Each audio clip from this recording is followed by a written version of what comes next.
Hello, I'm Hillary Fairstead, and I own 2 acres of land. There's no house built there. It's a peaceful place and a place where I like to go to relax and get away from all of my stress and just enjoy life. There's a pond with a deck over the water. Large oak trees give the perfect amount of shade when you sit there as you watch the water ripple as it's gently pushed by the wind.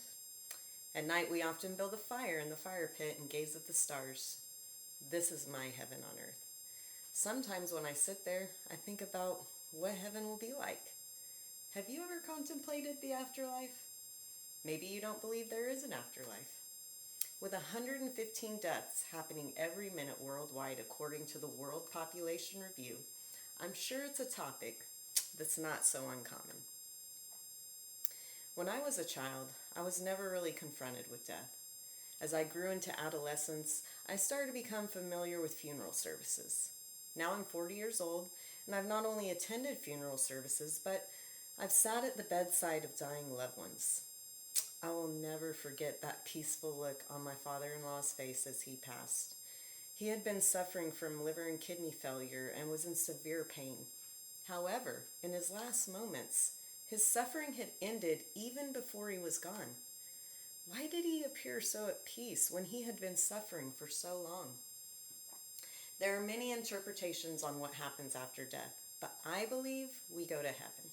And I would like to share with you some accounts of real people who've experienced the afterlife and have come back to share their experience with us.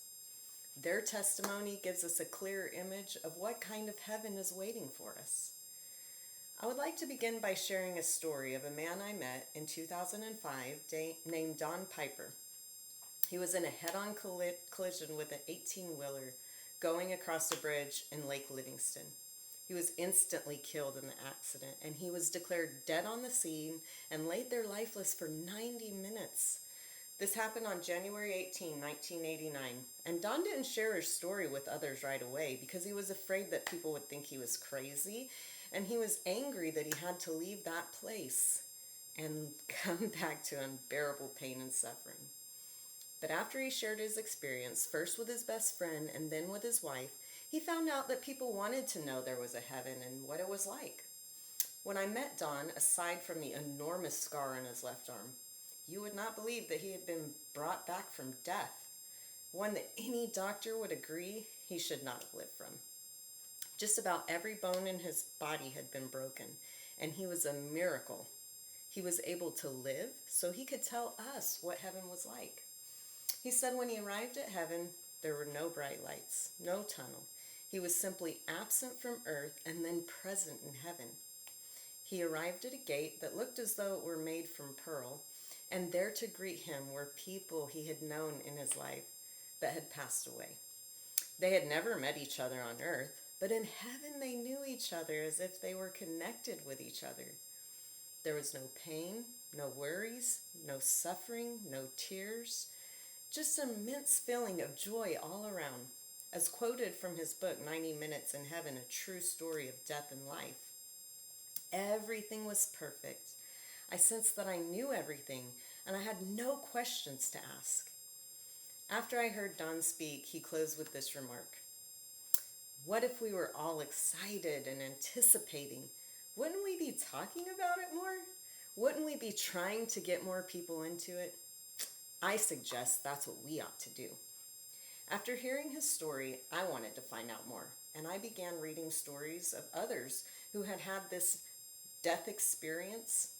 And as I am a believer, you may feel that I'm biased in my belief in heaven, but this has actually helped me to know that these accounts are real as they line up with biblical descriptions that I know well. One such verse being Revelation 21:4. He will wipe away every tear from their eyes, and death shall be no more, neither shall be mourning, nor crying, nor pain any more, for the former things have passed away. This is my favorite verse about heaven, and one that describes just about every experience on account. But one thing that I noticed is that those who experienced heaven were not from the same religious background. Don had been a Baptist preacher prior to his experience, but most of the accounts I read were non-believers who had a strong foundation in science as with the account of Dr. Mary Neal, an orthopedic surgeon, who was described by Billy Howell in an article published by Christian Week on October 2017. Skeptical science, who said she died and visited heaven, reveals what she saw during her near-death experience. Dr. Neal reveals a similar experience like the one Dawn had. She had been held underwater at a base of a waterfall for approximately 25 minutes in a kayaking accident. During that time, she believed she was in heaven, and she was also greeted by heavenly beings, as she stated in her interview with CBN News. They were absolutely overjoyed to see me and greet me, and I them. I knew that they had known me and loved me as long as I existed, and I felt that I knew and loved them as well. I knew that they had been sent by God. So maybe you're still questioning the magical realm of heaven, or if it really exists. There are countless other experiences of testimony after testimony of those who died and visited the same heaven. And I could stand here and go on for hours. I do believe there is a heaven, just as these real people have described. And I believe that my father-in-law was being greeted into heaven, as that look of peace shone on his face indicated. As you ponder on these things, I will leave you with this quote from Don Piper.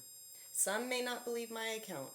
They may think it was some kind of wish fulfillment during a point of severe trauma.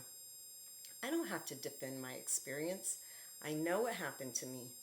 For those of us whose faith is in the reality of heaven, no amount of evidence is necessary.